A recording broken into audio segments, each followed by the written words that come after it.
saya untuk menyampaikan hal-hal atau manfaat setelah saya membaca Alkitab.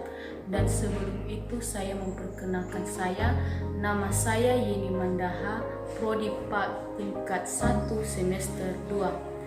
Hal-hal atau manfaat setelah saya membaca Alkitab yaitu ada sesuatu hal yang bisa saya dapatkan, di mana mengajarkan bagaimana memperkuat iman saya pada kekuatan doa, membuat saya semakin serupa dengan Allah. Dan di dalam Alkitab juga saya bisa dinasihati, diberi teguran, menguji kekuatan iman kita di hadapan Tuhan dan kesabaran kita.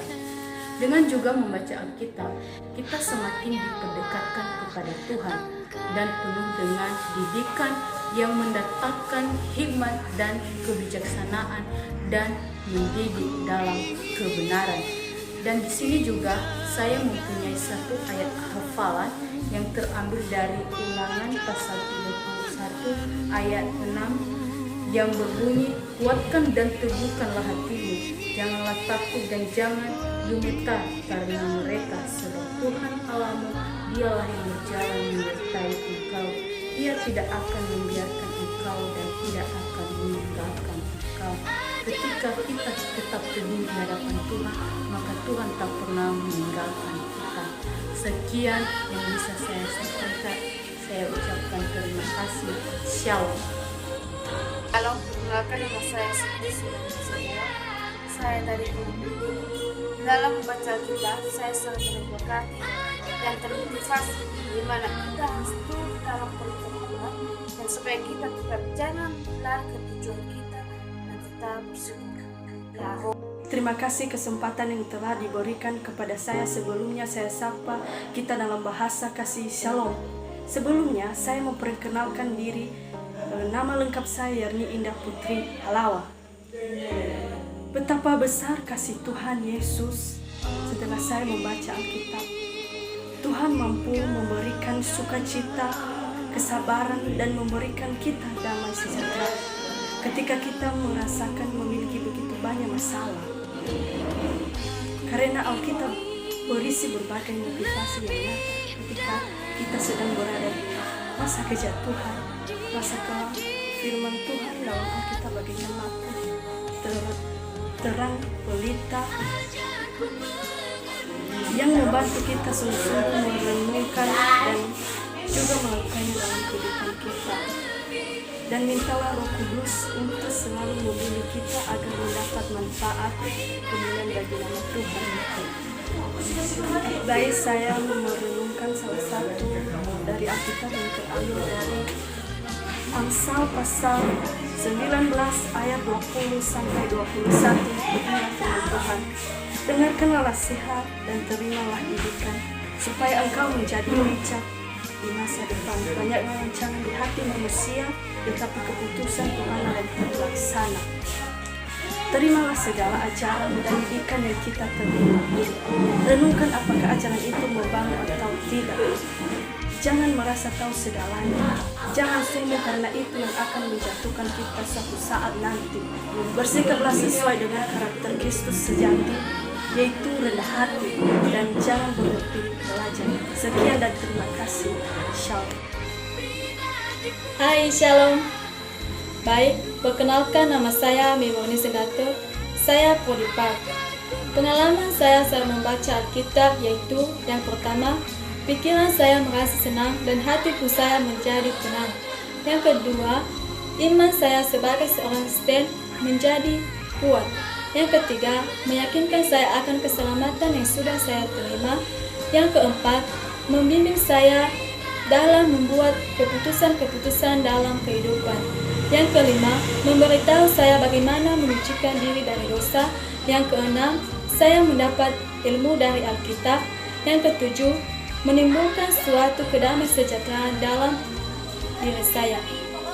Demikianlah pengalaman saya saat membaca Alkitab. Shalom. Shalom saudara-saudara yang terkasih dalam nama Tuhan Yesus Kristus. Saya telah menyampaikan sepakat sepakat sepatah kata untuk penyampaian selama saya mengerjakan tugas. Selama saya mengerjakan tugas, saya telah mengambil ayat-ayat firman Tuhan, dan Tuhan itu menegur kita dalam kesusahan kita, dalam kelemahan kita, dan apapun pergumulan kita. Dia menegur kita dalam keemosian kita. Dia tegur kita dalam seperti apapun yang kita lakukan setiap hari. Tegur kita dalam menyembuhkan diri, dalam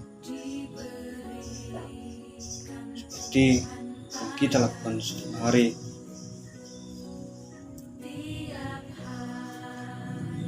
Tapi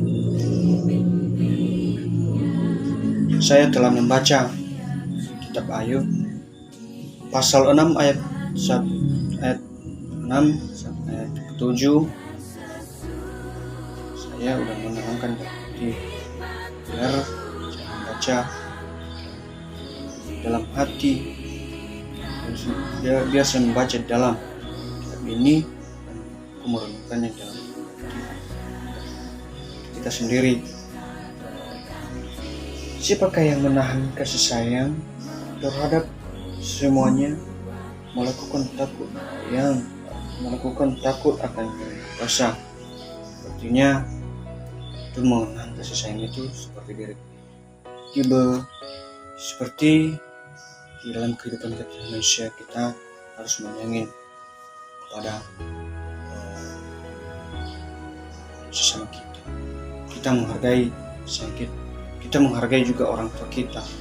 Dan ada kitab-kitab yang telah saya ambil, saya telah melakukan hati. Dan firman Tuhan ini bermakna bagiku. Selama saya mengerjakan tugas, saya telah merenungkan dalam hati saya,